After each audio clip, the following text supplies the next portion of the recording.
Assalamualaikum warahmatullahi wabarakatuh. Kali ini kita akan mempelajari tentang nutrisi apa saja yang dibutuhkan oleh tubuh kita.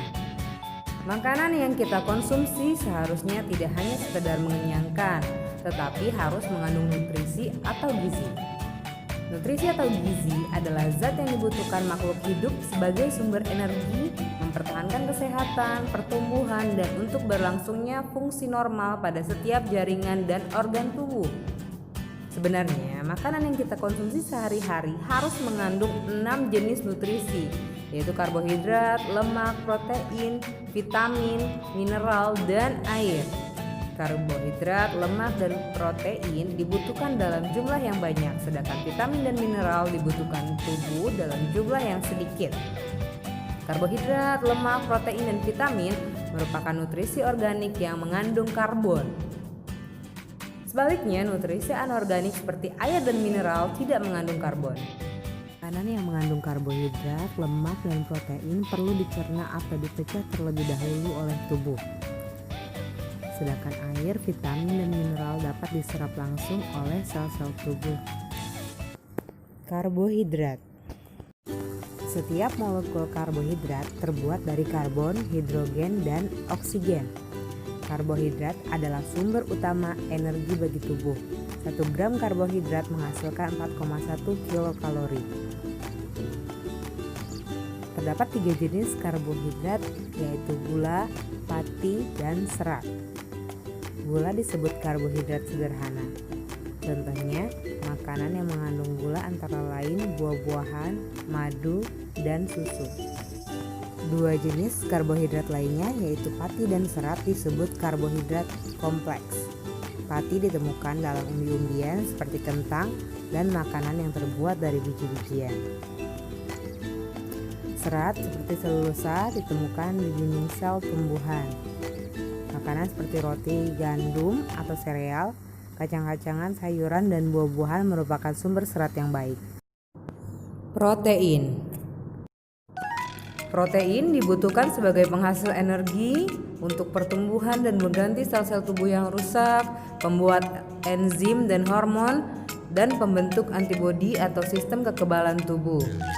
Protein merupakan molekul besar yang terdiri atas sejumlah asam amino. Asam amino terdiri atas karbon, hidrogen, oksigen, nitrogen, dan kadang-kadang belerang. Protein yang kita makan dapat berasal dari hewan atau yang sering disebut protein hewani dan yang berasal dari tumbuhan atau protein nabati. Bahan makanan yang mengandung protein hewani antara lain daging, ikan, telur, susu, dan keju.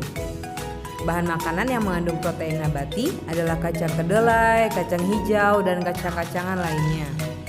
Kacang kedelai sebagai bahan baku tempe dan tahu merupakan salah satu sumber protein yang baik.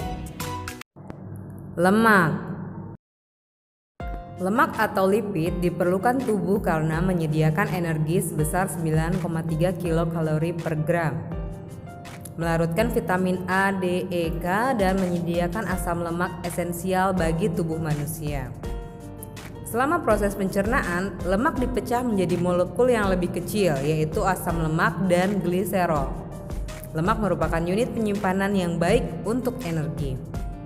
Kelebihan energi dari makanan yang kita makan akan diubah menjadi lemak dan disimpan untuk digunakan di lain waktu.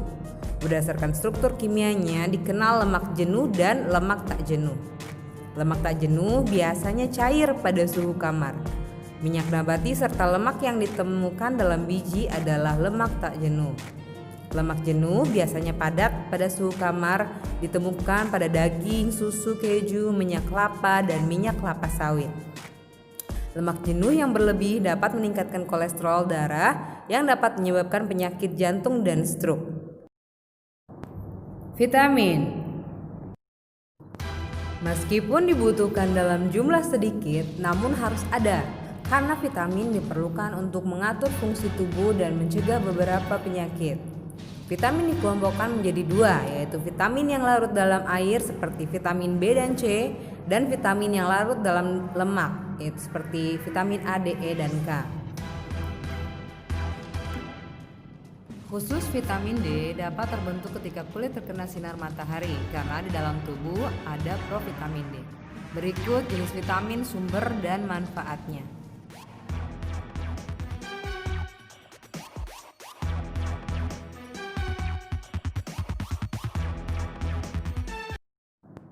Mineral.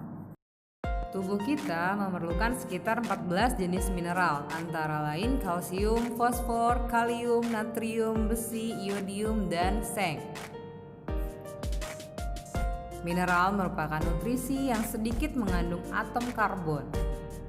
Mineral berfungsi dalam proses pembangunan sel, membantu reaksi kimia tubuh, mengangkut oksigen ke seluruh tubuh, dan pembentukan dan pemeliharaan tulang. Beberapa mineral dibutuhkan tubuh dalam jumlah yang sangat sedikit dan sebagian lainnya cukup banyak. Berbagai mineral yang dibutuhkan tubuh, manfaatnya serta sumbernya dapat dicermati pada tabel berikut.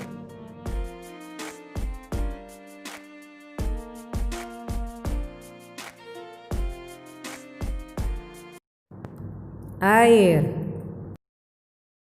Air sangat penting bagi tubuh untuk menjaga kelangsungan hidup. Kita tentu lebih dapat menahan lapar daripada menahan haus. Mengapa demikian? Karena sel-sel tubuh kita membutuhkan air untuk beraktivitas.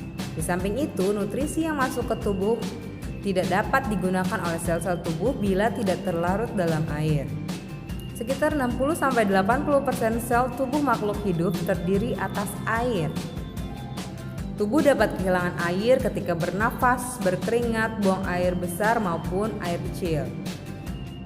Kehilangan air tersebut harus segera digantikan dengan minum air sebanyak 2 liter atau 8 gelas sehari. Namun, minum air bukan satu-satunya cara untuk memasok sel-sel dengan air, karena tanpa kita sadari, makanan yang kita makan mengandung banyak air. Air dibutuhkan oleh tubuh sebagai pembentuk sel dan cairan tubuh, mengatur suhu tubuh, pelarut zat-zat gizi lain, dan pembantu proses pencernaan makanan. Sebagai pelumas dan bantalan, media transportasi, dan media pengeluaran sisa metabolisme. Sekian, semoga bermanfaat. Tetap semangat belajar. Assalamualaikum warahmatullahi wabarakatuh.